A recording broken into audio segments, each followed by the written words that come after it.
Iran ने जुलाई के महीने में अमेरिका के अहदाफ पे जो हमले किए थे वो बहुत ही गैर मामूली नौइयत के थे। उसमें न सिर्फ टेक्नोलॉजी बहुत ही जदीद इस्तेमाल की गई थी बल्कि रफ्तार भी 3 गुना तेज़ थी, और इन मौसर हमलों की वजह से अमेरिकी फ़ौज चकरा कर रह गई और उसको ये समझ में नहीं आया कि ये कौन से हथियार इस्तेमाल किए गए थे, किस तरह के हथियार इस्तेमाल किए गए थे। तो उसके बाद ईरान की जानिब से ये बताया गया कि हमने तमाम टेक्नोलॉजीज़ को अपग्रेड कर दिया, तब्दील कर दिया, और उसके बाद हमने दुगनी शिद्दत से हमले किए। और उसके बाद जिन बैलिस्टिक मिसाइलों को आप जानते थे, ये वो बैलिस्टिक मिसाइल नहीं थे, उससे बहुत जदीद थे। इसी के साथ साथ जो ड्रोन्स हमने इस्तेमाल किए हैं वो बिल्कुल एक नेक्स्ट लेवल ड्रोन्स थे। और अब आहिस्ता आहिस्ता पता चल रहा है कि आज ड्रोन के बाद जिस ड्रोन का इस्तेमाल किया गया था वो ईरान का ताकतवर तरीन, सबसे तेज़ रफ्तार, सबसे मौसर ड्रोन था। और एक नए ड्रोन की एक तरह से नकाब कुशाई की गई इन हमलों में ईरान की जानिब से, और ईरान ने एक नए ड्रोन से हमला किया और इस टेक्नोलॉजी ने अमेरिका को हैरान करके रख दिया।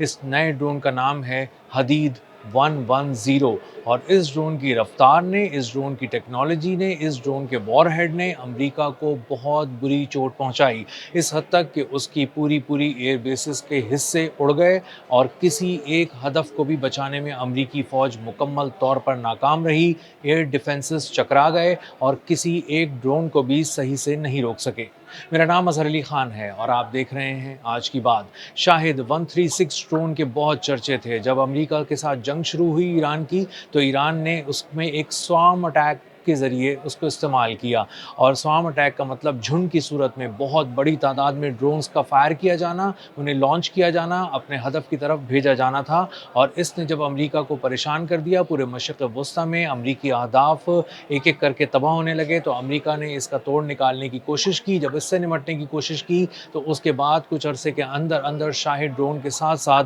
अर्श ड्रोन का भी इस्तेमाल किया गया। शाहिद 136 ड्रोन 200 किलोमीटर फ़ी घंटा की रफ्तार से हदफ की तरफ झपटते थे, और ये प्रोपेलर्स इसके अंदर लगे हुए थे, यानी एक पंखा था जो इसकी दुम पे लगा हुआ था, और इसीलिए इसकी रफ्तार 200 किलोमीटर फ़ी घंटा थी। लेकिन इसके बाद जो अर्श ड्रोन मुतारिफ़ कराया गया, उस अर्श ड्रोन ने बैलिस्टिक मिसाइल के साथ कॉम्बिनेशन बना के अमरीकी अहदाफ के परखचे उड़ा दिए, और पूरी पूरी अमरीकी एयर बेसिस जो मौजूद थी मशरिक़ वस्ती में, उनके बखिए उधेड़ दिए। और जब ये कॉम्बिनेशन गिरता था, चलता था अपनी तरफ, तो उसके बाद जब ये गिरता था तो ये हर तरफ तबाही फैला देता था। अर्श ड्रोन पहले पहुंचते थे, तेज़ रफ्तार होकर पहुंचते थे। जिन ड्रोन्स को अमेरिका जानता था, उस ड्रोन के मुकाबले में ये अर्श ड्रोन शाहिद ड्रोन के मुकाबले में दुगनी रफ्तार यानी 480 किलोमीटर फ़ी घंटा की रफ्तार से आते थे उड़ते हुए। और इनमें एक ख़ास किस्म की टेक्नोलॉजी इस्तेमाल की गई थी जिसके ज़रिए ये एयर डिफेंसेस को चकमा देते थे, उन्हें बेवकूफ़ बनाते थे, अपनी रफ्तार को बढ़ाते हुए आते थे,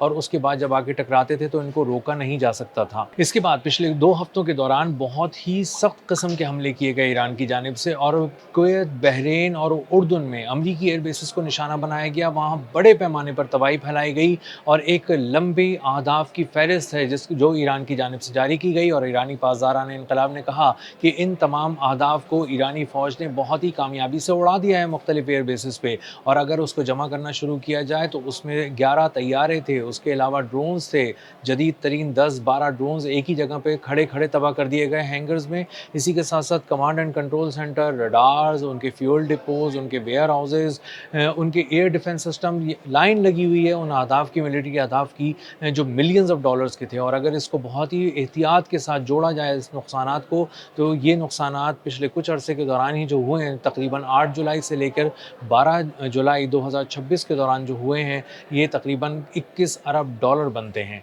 और ये जब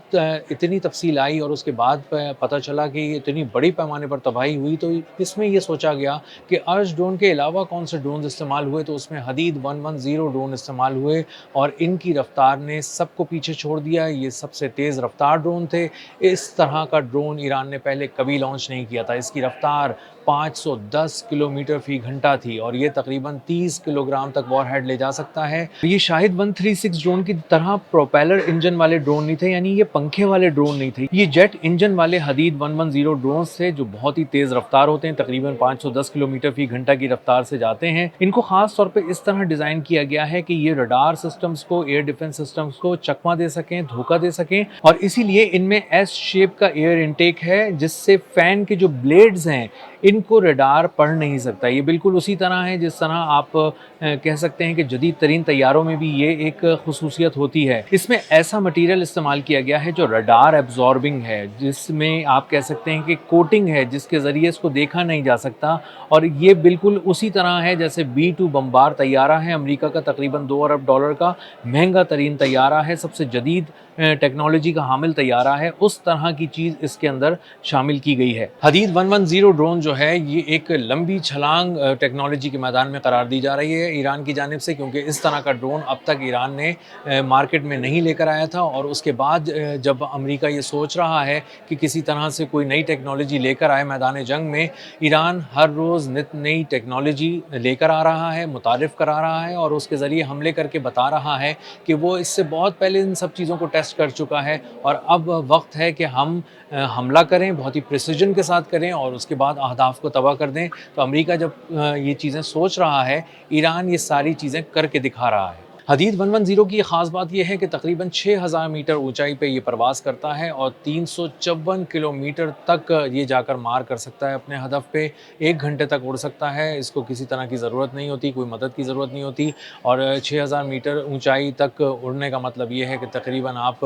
5 برج خلیفہ اگر رکھ لیں ایک کے اوپر ایک، تو اتنی اونچائی پہ یہ اڑا ہوتا ہے۔ تو یہ ایک انتہائی کامیاب ڈرون ہے جس کی بہت ہی کامیابی کے ساتھ اس کی آزمائش بھی کر لی گئی، اور اس کے بعد اس سے کام بھی لے لیا گیا، پوری دنیا کے سامنے رجسٹر کرا دیا گیا، اور یہ ایک سکسیسفل ایک پروجیکٹ ہے جو ایران کا میدان جنگ میں نظر آ رہا ہے۔ اور اب جب امریکہ یہ سوچ رہا ہے کہ ایران سے جنگ کے بعد اس کو نئی ٹیکنالوجی کی ضرورت پڑ گئی ہے، اس کو نئی ٹیکنالوجی پہ کام کرانا چاہیے، اس کو متعارف کرانا چاہیے، اور اب یہ ساری چیزیں کاغذوں میں آ کر ابھی سگنیچرز ہی ہو رہے ہیں، اس وقت ایران نہ صرف یہ ٹیکنالوجی لے کر آ گیا ہے بلکہ اس کے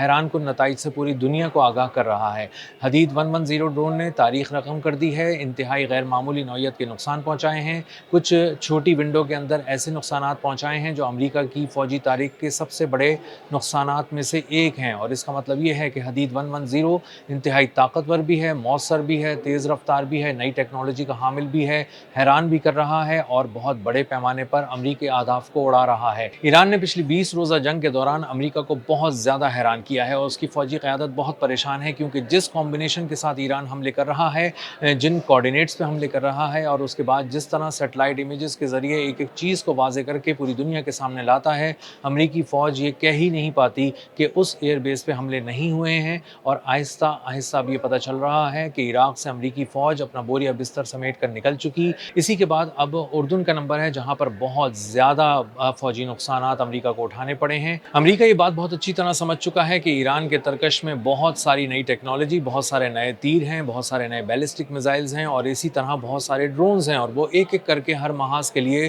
ہر نئی ایپیسوڈ میں کوئی نئی چیز متعارف کراتا ہے، کوئی نیا کمبینیشن، کوئی نئی ٹیکنالوجی، کوئی نئی رفتار، کوئی نئی پریسیجن متعارف کراتا ہے، اور یہ اس کے لیے انتہائی حیران کن ہے، اور اسی لیے امریکہ کو اب اندازہ ہو گیا ہے کہ بہت دیر تک ایران کے سامنے جنگ میں وہ ٹک نہیں سکتا۔ اب تک کے لیے اتنا ہی، ملتے ہیں اگلی ولاگ میں کسی نئی خبر، نئے تجزیے اور نئے زاویے کے ساتھ۔ اللہ حافظ۔